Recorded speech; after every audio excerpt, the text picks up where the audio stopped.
The Shadow at Ashworth Lane, London, 1937. Fog crept along the Thames, swallowing the outlines of passers-by, as if the city itself was tired of revealing its secrets. That evening, Miss Evelyn Harper had no intention of becoming part of a mystery.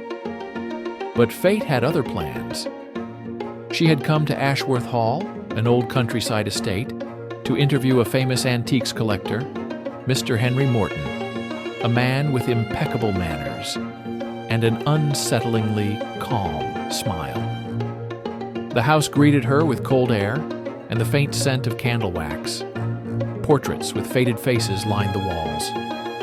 An old clock stood frozen on the same time, 11:07. Somewhere in the distance, faint music played.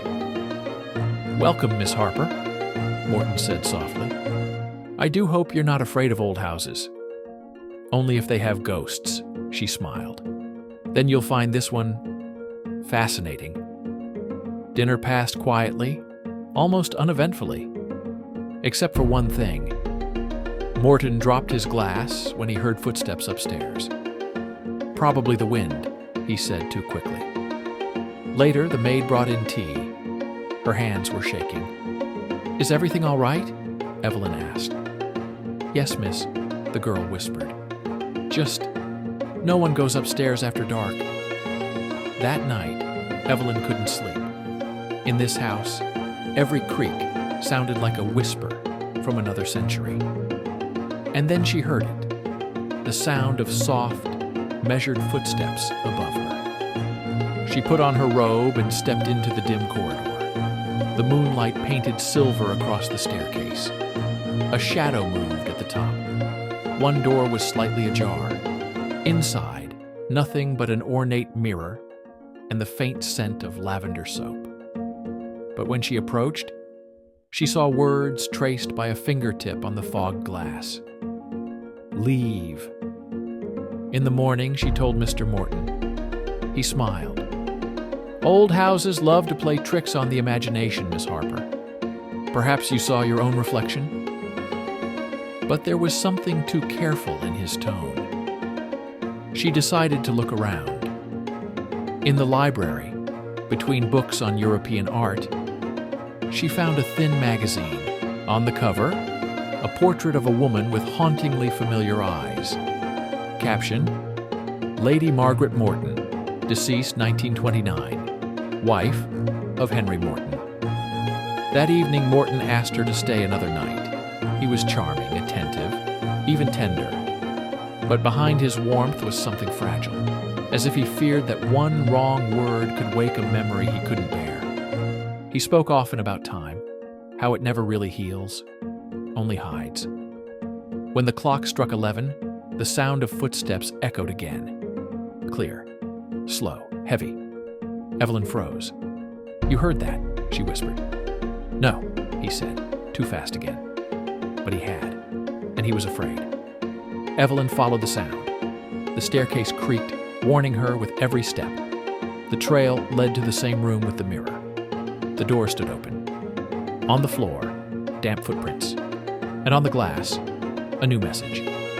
11:07. The same time the clocks downstairs had stopped. Why? She turned. Morton stood behind her, pale and trembling. "You shouldn't be here," he said quietly. "Why not?" "Because this is where she died." He told her everything.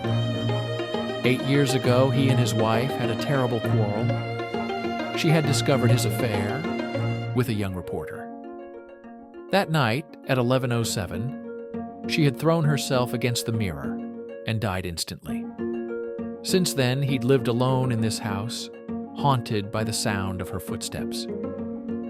"But why do I see her signs?" Evelyn asked. He lifted his gaze. "Because you were that reporter." She stared at him in disbelief.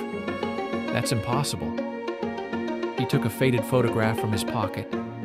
She was there, standing beside him, younger, smiling. "You disappeared after her death. They said you'd gone to France, but I always knew fate would bring you back." He stepped closer. "Now everything can be as it was." She'll rest once we're together again. Evelyn backed away, and then she saw it in the mirror behind him. A woman's reflection, pale, in a white dress, her face cracked like shattered porcelain.